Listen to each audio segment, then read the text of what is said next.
Olá, amigos do Papo.com. Hoje nós vamos falar sobre logística, sobre entrega de produtos, mercadorias. Porque a gente não sabe, a gente faz aquela compra na internet, clica no botãozinho e em menos de 24 horas o produto é entregue na nossa casa.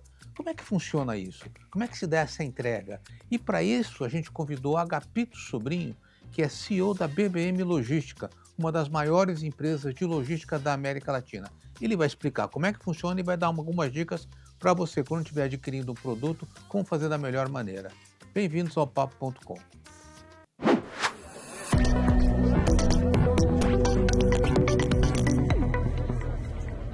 Agapito, pô, super obrigado aqui pela sua presença no nosso programa, bater um papo sobre logística, Legal. que o teu setor é um setor interessante, porque quando a economia cresce, vocês também crescem. Quando a economia esfria, vocês Sim, sim, também sim. sentem isso, né? É. Mas antes de a gente começar a falar um pouco do setor de logística, da BBM, como é que o Agapito Sobrinho chegou nesse mundo da logística, da distribuição, das entregas de mercadorias? Como eu sou um apaixonado por esse mundo, pra mim é sempre um prazer estar falando sobre logística, né. E cara, eu entrei na logística faz muito tempo, né. Eu não sou tão velho assim, mas eu costumo dizer que eu comecei muito cedo. Uhum. Eu entrei lá na metade da década de 80, 80. comecei num centro de distribuição da Nestlé, na Hum. época, né, então entrei pela porta do centro de distribuição, me apaixonei pelo setor e não saí mais, cara. Era São Paulo? Era lá em Em Curitiba, centro de Curitiba? distribuição.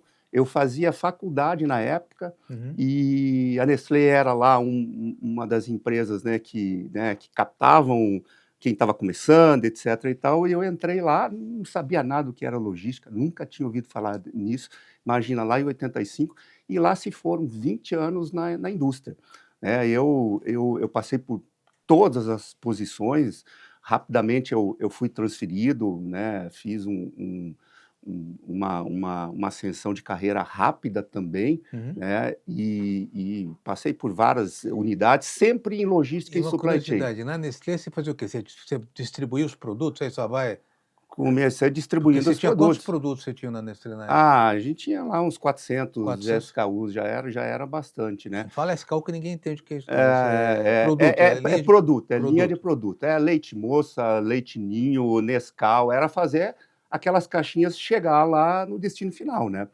Então, assim, agora eu levei muita sorte, porque na época a Nestlé liderava o processo que estava começando de expansão Uhum. do que a gente entende como hoje logística e transporte, né.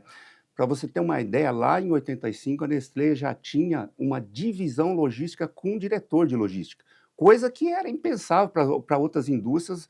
Logística, quando alguém conhecia o que era, estava lá alocado em alguma outra área. Então, eu tive a oportunidade, obviamente, de participar muito ativamente, né, do desenvolvimento de várias fases importantes da logística no país, por essa liderança que a E me Nestlé diz uma também coisa, você da proporcionava, né. Nestlé foi para onde? Foi para BBM? Foi para Não, daí eu lá depois de 20 anos, né, passando por todas as fases, eu via que a indústria, a logística e transporte era muito uma questão de centro de custo. Era fazer mais com menos e entregar uma operação de alta performance.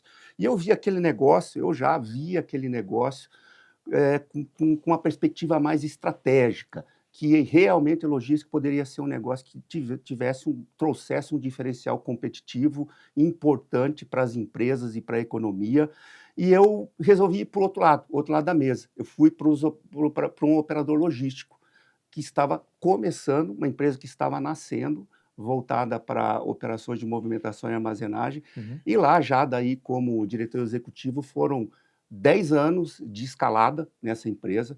Tive a oportunidade de começar uma empresa de logística praticamente do zero, passar por todas as suas fases de expansão, desenvolvimento, formação das equipes, né, e eu trouxe muito daquela demanda e expectativa do que a indústria na época queria. Os operadores logísticos no começo dos anos 2000 estavam começando a se estruturar, né, se profissionalizar um pouco mais, alguns operadores internacionais chegando aqui no Uhum. país também. E aí foi um projeto bem sucedido, a gente escalou bastante a empresa foi vendida em 2015, após 10 Como é que ela anos se lá de chamava? gestão, Stocktech Logística. Ok. E ela foi fundida com outro grupo, né, um fundo que tinha capitalização americana, estava entrando, já tinha comprado uma outra empresa que era a Confrio, também no segmento de armazenagem fria, a StockTech já tinha um pouco desse negócio, e eles estavam fazendo um movimento de consolidação. Foi uma transação de muito sucesso, tanto para quem vendeu como para quem comprou.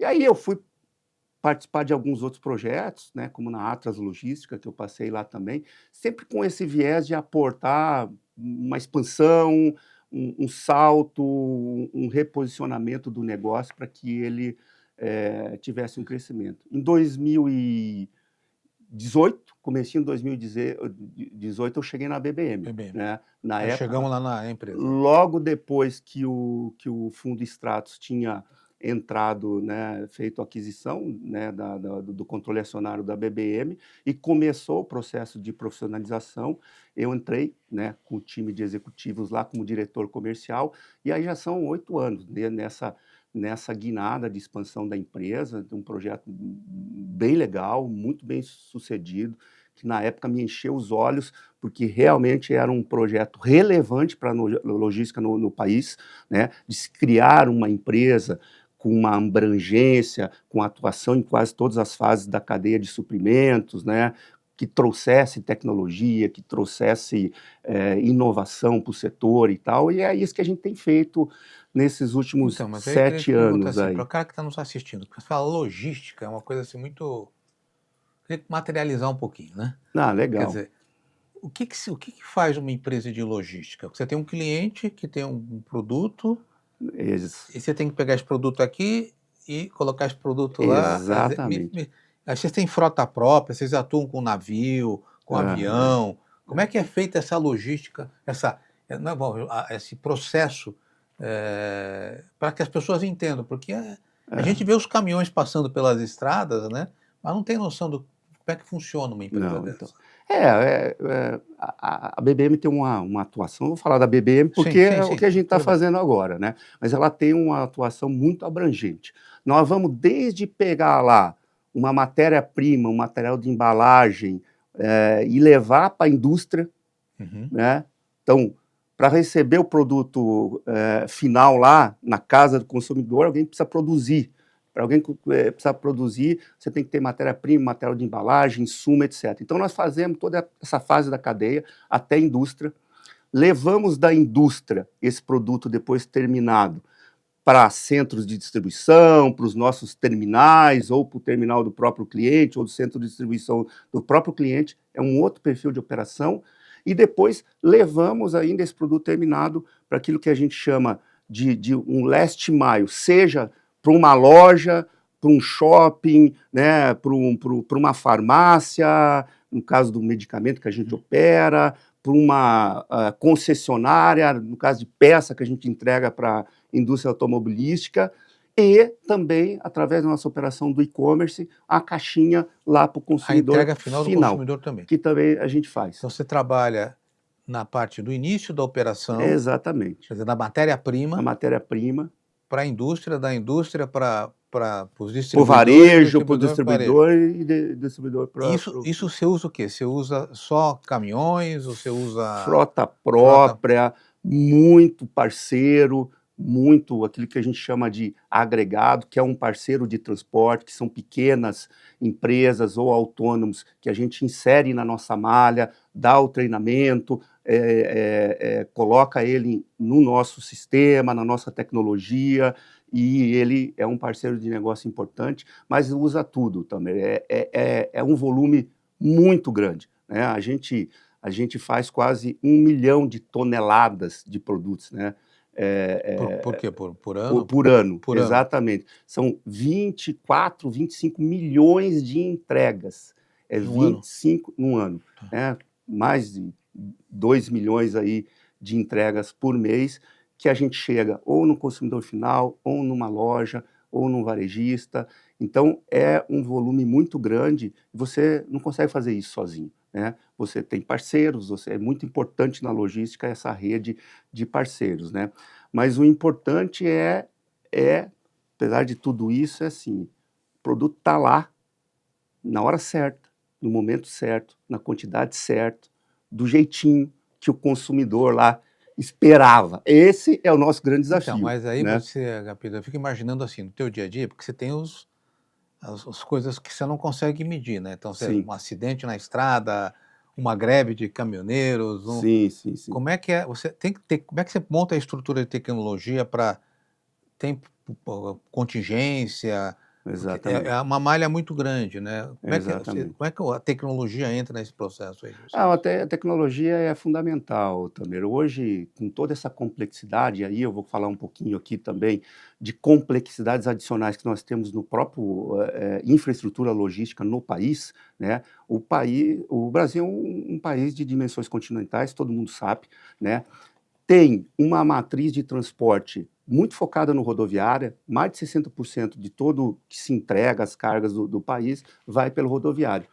E com uma malha rodoviária precária, né? Falta investimento, o investimento hoje é muito baixo, o investimento que se faz em infraestrutura logística no país é a metade do que deveria ser e do Quando você fala benchmark. logística, é galpões ou é estradas, ou é Estrada, estrada? infraestrutura, galpões, melhorias em portos, em aeroportos, em ferrovias, é todo esse conjunto São da Paulo, o infraestrutura. sul-sudeste é um pouco diferente ou é um pouco melhor, talvez? O sul-sudeste é um pouco melhor, obviamente. Então, a gente tem uma deficiência de rodovias pavimentadas no país, e mesmo as pavimentadas, tem uma pesquisa que 60% delas ainda tem estado precário de operação. Isso aumenta muito a complexidade, né? Aumenta muito os custos, o custo final é impactado nisso, o custo logístico no país é alto também, em comparação com o que é em países onde a logística já Isso é é um mais custo desenvolvida. invisível, né? Isso é um custo As invisível que pessoas não percebem. permeia toda a economia. E o pior, o pior são questões de segurança, são questões de impacto ambiental que isso tudo gera, de perdas, de problemas de manutenção, de acidentes, de atrasos. Então, é uma conta que é meio imensurável, mas ela é muito alta, Assim, né? que seria, o quanto você acha que a gente perde? Quanto o Brasil perde pela falta de infraestrutura? 10%? Quanto Não, poderia ser mais você barato, ter uma ideia, obviamente? pra você ter uma ideia, o custo logístico total, incluído necessidade de formação de estoques e tudo mais, ele está em torno de 15% do PIB. Nos países onde a logística é mais desenvolvida, isso aí é 8%, 8 a 10. Aí você vê O o gap que tem. tamanho do gap que tem e o tamanho também de oportunidade que se tem para captar, né? Então, o que a gente vê? O momento da logística ele está num ponto de inflexão e até meio paradoxal também, porque apesar de que a gente tem um mercado com muitas empresas que atuam no mercado, extremamente fragmentado, todo mundo pressionado, muito pressionado por custos, né? Mas também a maioria empresas com baixa governança, com pouco investimento em tecnologia, com pouco investimento em infraestrutura, em eficiência operacional, em qualificação de pessoas, né? E, por outro lado, a logística ela tem se tornado cada vez mais estratégica para gerar um diferencial competitivo para as empresas, e não só para as empresas, para o país como um É, todo, porque né? o que vocês fazem é meio azeitar a economia, né? É azeitar a E eu fico economia. imaginando, uma estrada que você estoure um pneu numa estrada, Exato. uma estrada que está esburacada, vamos materializar aqui, um pneu daquele custa quanto? Quer dizer, Exato. se estourar um pneu, você tem que. É custo da É empresa. custo da empresa. Né? E Aí aquilo você tem que ali colocar no frete este valor. vai ter que colocar no frete, custo de manutenção. E é uma briga para se repassar isso aí. E o problema ainda é que o consumidor final lá, ele ainda fica mal Capito, o que atendido, que é né? custo para você? Pneu? É, O que que custa o os grande, fatores assim do dia a dia? o grande vetor dos custos de logística é o combustível, né? No Combustível? nosso caso é o diesel, né? É uma commodity também que você não tem muita ação, né? A gente está vendo agora aí o problema da guerra do Irã, que deve ter impactos aí, com certeza. Vai chegar em algum momento essa Essa conta. conta vai chegar com certeza. E ele puxa também vários outros custos, como o custo de pneu, custo de manutenção e o custo de equipamentos mesmo, né, que são os caminhões. Todos esses custos eles estão muito pressionados nos últimos anos, né? O diesel teve agora um período de estabilidade, mas 2022, 2023 ele teve uma alta de quase 60%, Pneu né? subiu muito também, né? Pneu subiu muito, É muito, engraçado a muito. gente falar, porque a gente não tem muita Caminhão, essa noção, né? Quer caminhão dizer, também quanto subiu tempo dura um pneu de absurdamente. caminhão? Você sabe quanto tempo dura um pneu no caminhão? Não?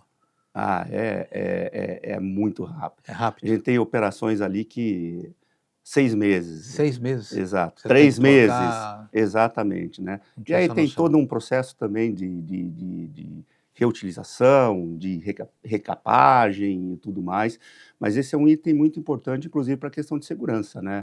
Ó, Agapito, eu não sei se vocês sentiram isso lá na BBM, tá? Mas parece que o Brasil não começou depois do carnaval esse ano. As coisas foram aquecidas, tudo rolando, tudo.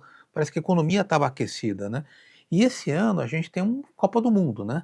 Uhum. Esses são fatores, essa percepção do carnaval, é uma percepção minha ou vocês realmente perceberam isso no dia a dia? E Copa do Mundo, como é que você está vendo? Então, também, existe realmente uma preocupação às vezes, o país esse ano tem muito feriado, tem Copa do Mundo, tem isso, tem aquilo, tem eleição e tal, mas para nós, em logística, primeiro que a gente não para nunca, mas esse ano também, assim, foi fora do normal o volume que teve e as operações que tiveram durante o carnaval foi muito expressivo. Mês de fevereiro, a gente está fechando com praticamente 20% de volume adicional que foi fevereiro do ano passado. Tá?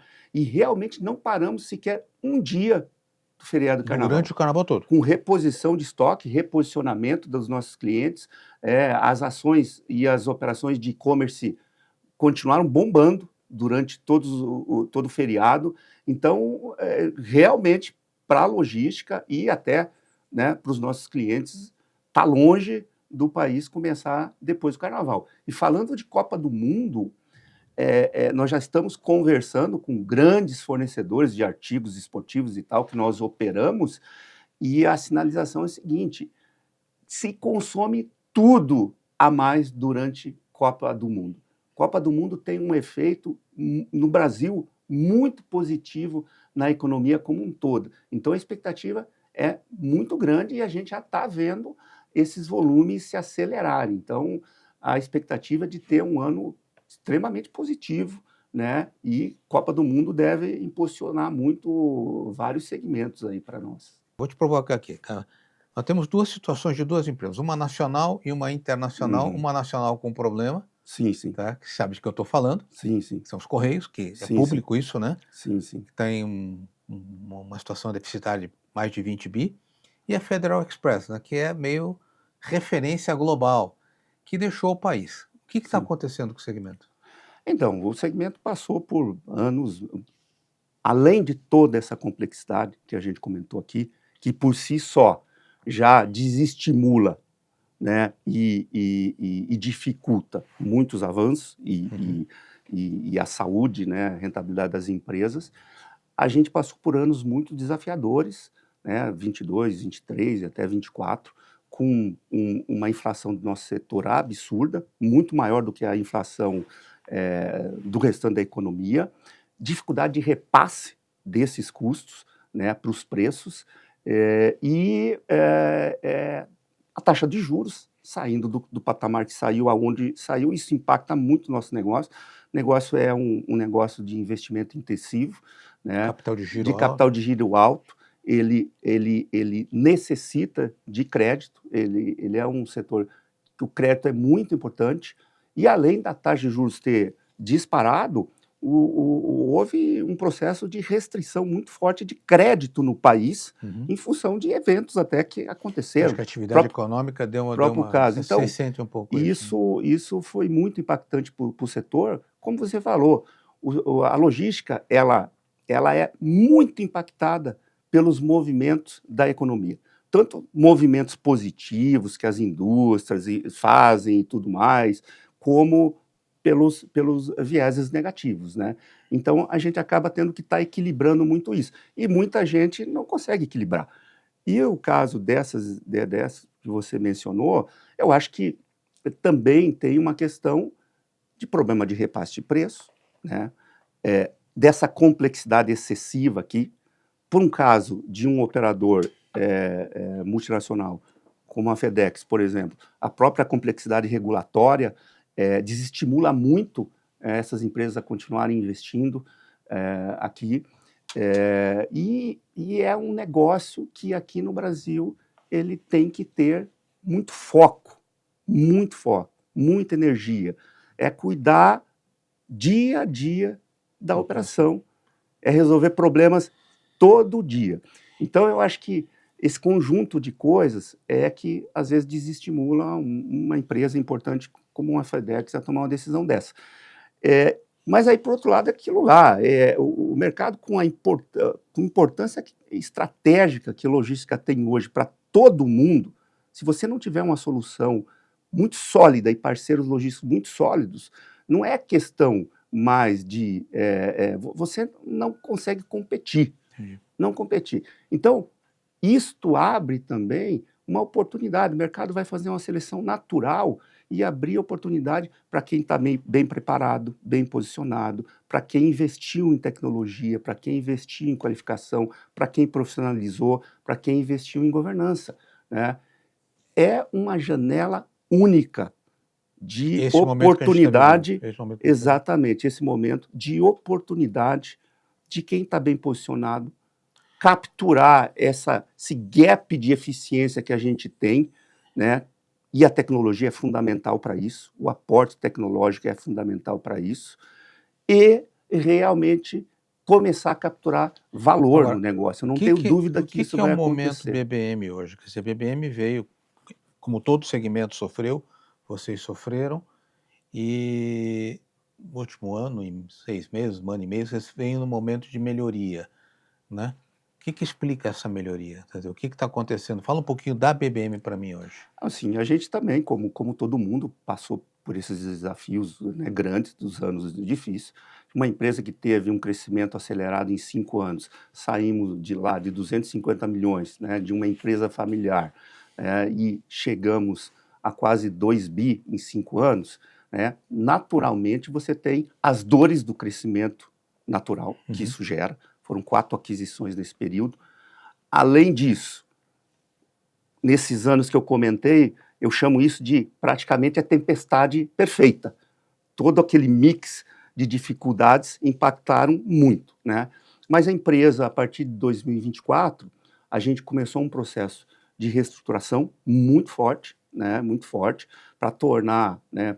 Mexemos bastante na nossa estrutura organizacional para tornar a empresa mais simples, mais dinâmica, né? Mais efetiva, com tomada de decisões mais rápidas. Fizemos intensificamos muito aquilo que a gente chama de core e foco do negócio, que é entregar valor aos nossos clientes e garantir uma experiência positiva para os clientes. Então, a gente trabalhou muito no ano de 2025 para fazer isso e a gente conseguiu entregar níveis de serviços recordes históricos para os nossos clientes em 25, né? Tivemos vários reconhecimentos disso, mas também atuamos muito forte na questão de disciplina financeira, disciplina de custo, performance e eficiência operacional. E aí vem um ponto importante, que a tecnologia também, durante esse processo de escalada que nós demos, a gente fez vários investimentos em tecnologia e preparou uma base O que a importante. tecnologia faz nesse processo? A tecnologia hoje faz quase tudo. Obviamente, você não vai abrir mão de pessoas qualificadas e tudo mais, mas para você fazer, no volume que a gente faz, imagina, a digitalização é fundamental. Quem não digitalizar toda essa operação para emitir e fazer 2 milhões de entregas por mês, você não pode fazer nada manual. Tem que estar tudo digitalizado. Tem o controle de todo o processo Controle de digital. todo o processo de forma digitalizada, né? Integração total, né? Ou quase total, com os sistemas e dos seus sistemas com os sistemas do seu cliente para que isso flua, né? Inteligência de dados, que a gente está trabalhando muito. Rastreabilidade de toda a sua operação em tempo real. Quem não tiver isso, não enxerga, não consegue tomar as decisões. E agora a gente já está partindo para aquilo que a gente chama de torre de controle no mercado, que é uma torre com uma inteligência que controla toda essa operação e toma decisões, e essas decisões também são cada vez mais o que a gente chama de preditivas. Você sabe o que está acontecendo com a frota, com todo o Com processo. todo o processo, eu controlo como é que os motoristas estão conduzindo o equipamento, né, para questões de segurança, para questões de efetividade de entrega, e a gente já consegue dizer, a partir da aplicação de inteligência artificial, por exemplo, a antecipar problemas, né, a ser cada vez mais preditivo e tomar decisões antecipadas para que esses problemas sejam corrigidos ou nem aconteçam.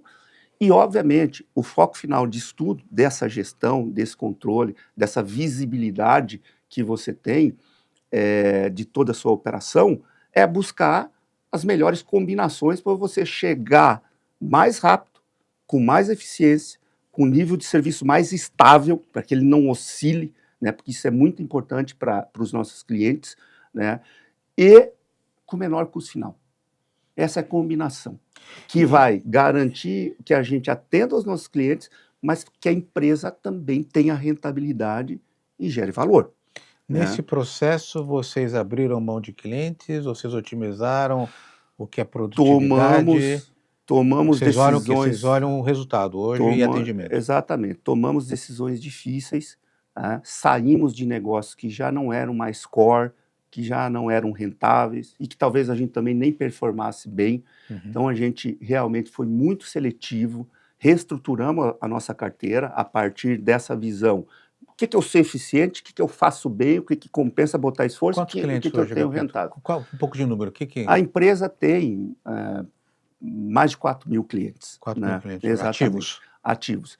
Praticamente em todos os segmentos da economia. É muito pouca coisa que a gente não está inserido e tal. Mas se destacam a parte próprio de automotivo, bens de consumo, vestuário, calçadista, químico, petroquímico, alguma coisa de peças, equipamentos, papel e celulose, embalagem. Todos os setores, então, estão todos... praticamente todos os setores. A gente não opera com combustível, é uma coisa que a gente não opera, o óleo e gás, né? A gente faz alguma coisa de agro, mas faz muito mais insumos para o agro do que propriamente o transporte de grãos, por exemplo. Para a gente fechar aqui um pouquinho a conversa, da parte de sustentabilidade, porque o segmento você trabalha com diesel, trabalha com pneu, vocês têm uma visão de campanha de usar combustível elétrico, energia elétrica? Sim. O que vocês estão pensando nessa área? A gente já tem um roadmap, né, bem estruturado, né, um plano bem estruturado de redução de impacto ambiental e também de atuação nas frentes de governança e nas frentes sociais, tá? A gente se compromete com essa redução gradativa do uso de combustível fóssil. Buscar o carbono zero. Tal. Buscar o carbono zero, né?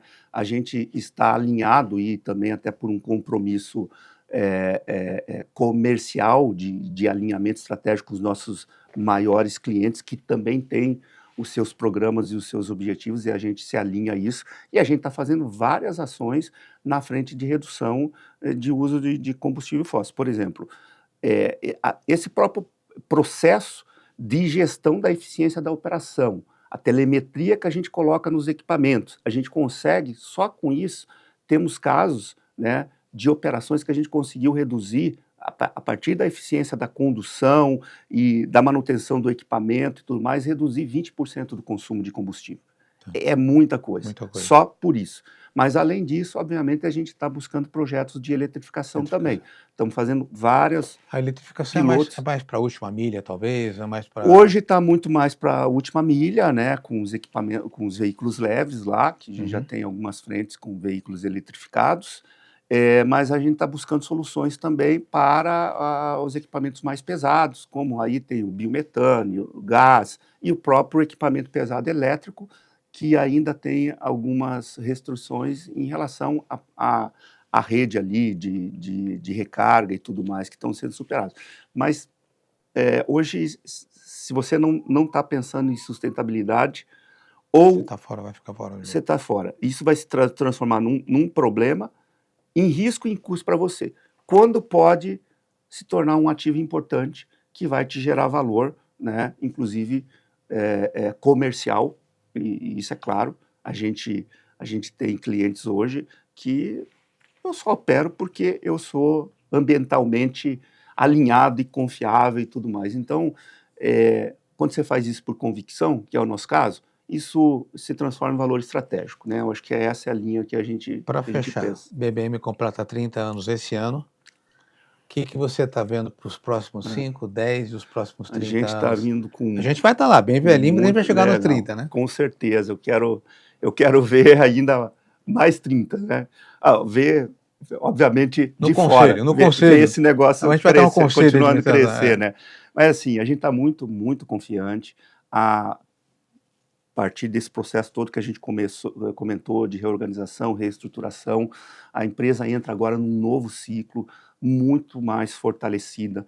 Nós acabamos de fechar um planejamento estratégico aí para os próximos 3 anos. A gente vai voltar a crescer de forma acelerada, acima de 20% ao ano. É um plano muito bem estruturado para isso.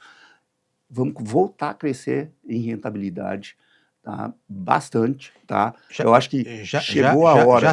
Já vem crescendo, né? Já vem crescendo. Em 2025, todos os nossos negócios, eles fecharam com resultado operacional positivo. Então, a gente está muito confiante. Agora, bom citar, né, também, nesse ambiente todo, ficam sequelas, né? A gente está muito consciente que a gente precisa crescer com rentabilidade, sustentabilidade e também olhar e trabalhar, que é uma prioridade para nós, para redução da nossa dívida, né? Equalizar a nossa estrutura de capital. A empresa está muito preocupada, trabalhando muito esforçadamente nisso, né? Isso, breve também vamos ter avanços nisso aí, mas a gente quer dar um salto transformacional usando como base os pilares de qualificação de pessoas, de aporte de muita tecnologia e de entrega de experiência diferenciada para os nossos clientes.